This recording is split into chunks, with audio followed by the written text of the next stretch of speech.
So या welcome back. अब अहिले तपाईँहरूले हेरिरहनु भएको होला होइन, यसो हरियाली चट्ट यसो हेर्दा नि वा जस्तै होइन। अब यो भर्खर अब समर लाएर चाहिँ बल्ल यिनीहरू यो हुर्किरहेको छ भनौँ न। अहिले पनि हुर्किएको त छैन त्यति साह्रो। आहा मिठो हावा चलिरहेको छ। बिस्तारै बिस्तारै अब यो हुर्किरहेछ चट्ट बिस्तारै होइन, बिस्तारै बिस्तारै ग्रो भइरहेको छ। अब बिस्तारै अब यिनीहरू त माथि बिस्तारै ग्रो हुन थालिसक्यो। योवाला चाहिँ बिस्तारै अब हुर्किँदैछ, ग्रो हुँदैछ भनौँ न। बिस्तारै बिस्तारै यिनीहरू हुर्किन्छ अनि हुर्केपछि बिस्तारै अब त्यो घाँस काट्नुपर्छ हामीले होइन, यताउता काट्ने। अब यो ब्रान्चेसहरू यसरी आएको छ, यसलाई टक टक टक मिलाउनु पर्छ पछि। सो या अहिलेको लागि यही हो। अब हाम्रो यो चाहिँ अब जस्ट वेदरको मात्र यहाँ चाहिँ ट्रेन कुद्छ है। ट्रेन चाहिँ यहाँ गयो त्यहाँ त्यहाँ गर्दै आइरहेको हुन्छ, टुन टुन टुन टुन टुन टुन द ट्रेन आइरहेको हुन्छ। अनि यो चाहिँ हाम्रो नयाँ वर्क प्लेस हो। सो अब हाम्रो पुरानो कम्पनीबाट निस्केर चाहिँ अब हामी हाम्रो यो कम्पनीको ठाउँ यहीँ नै भइहाल्यो। यहीँ चाहिँ हाम्रो यो सबै कुरा हुन्छ यहाँ चाहिँ। अब यहाँ कामसाम भयो, भित्र अब गाडीहरू यताउता भयो। गाडी त बेच्ने त्यो हुन त 3-4वटा चाहिँ गाडी बेचिसक्यो। नयाँ गाडी लिएर आउँछ। हाम्रो पुरानो गाडी हो भइहाल्यो। यो के अरे सुपर ड्युटी एफ ड्युटी भइहाल्यो। यो पिकअप अनि यो भ्यान अनि अर्को 2टा पिकअप त्यतिकै छ। अनि त्यो के अरे हुर्र गर्ने मेसिन, त्यो भुइँ पुस्ने मेसिन हो। अब यहाँ कसरी काम हुन्छ भन्दा क्यानाडामा कसरी काम हुन्छ, यो गाडी भयो नि होइन, गाडीमा सामान यसरी राख्यो है, यसरी लोड राख्यो थप, अनि यहाँ पुरै थप लोड हालेर अनि अर्को एक लोड हुन्छ यहाँ यसरी। यहाँ चाहिँ सबै 4 जम्मा गरेको वाला हो क्या, डम्प ट्रेलर हो यो चाहिँ। हो त्यसरी पनि त तेलहरू भएकोमा पनि त्यसमा चाहिँ अरू सामानहरू राख्छौँ क्या।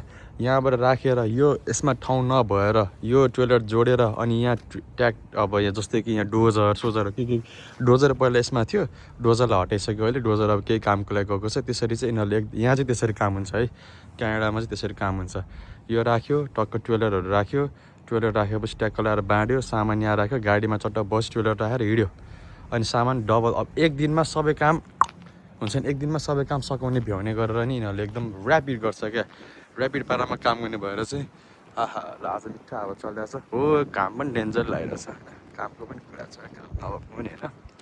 सो या अब तपाईँहरूलाई हुन त म घाम लाएर पनि ज्याकेट पनि लगाइरहेको होला। यो मान्छेले सोचिरहेको होला हाम्रो चाहिँ अब यो एसियनहरूको चाहिँ कस्तो हुन्छ भनेर। हामी चाहिँ होइन फेस बर्न हुन्छ कि यहाँको मान्छेहरू चाहिँ। हाम्रो नेपालमा जतिसुकै घाम तापेर बिन्दास होइन ज्याकेट स्याकेट पकाएर बाइक उडाउँदै या पड्काउँदै, बाइक उडाउँदै पड्काउँदै या दिने मान्छे। अब अहिले चाहिँ यहाँ चाहिँ कस्तो हुन्छ भन्दाखेरि चाहिँ यो घामले चाहिँ कालो गर्छ क्या। हाम्रो स्किनमा चाहिँ कालो हुन्छ क्या, कसरी भयो नि मलाई थाहा छैन होइन। यो स्किन चाहिँ एकदम कालो हुन्छ। अब यहाँको खैरीहरू चाहिँ फेरि घाममा पुरै सुतेर बिकिनी लगाएर आनन्दले हाफको लगाएर बसिरहेको हुन्छ। यिनीहरू चाहिँ रातो मात्रै हुन्छ क्या। यिनीहरूको शरीरमा खै के हो त्यो भन्छ होइन, शरीर चाहिँ यिनीहरूको रातो हुन्छ, हाम्रो चाहिँ कालो हुन्छ क्या। अब त्यही भएर ज्याकेट इज कम्पलसरी। अब यस्तो यस्तो कुराहरू हुँदै गर्छ। So we gonna talk back and then discuss this later. So yeah अनि म एक्लै दिइरहेको छु नि यहाँ ब्लगिङ पारामा। सो या अब पछि कुरा हुन्छ यो विषयमा ल। आहा मिठो हावा चलिरहेछ आज। ट्रेन BTS 2टा गाडी भइहाल्यो।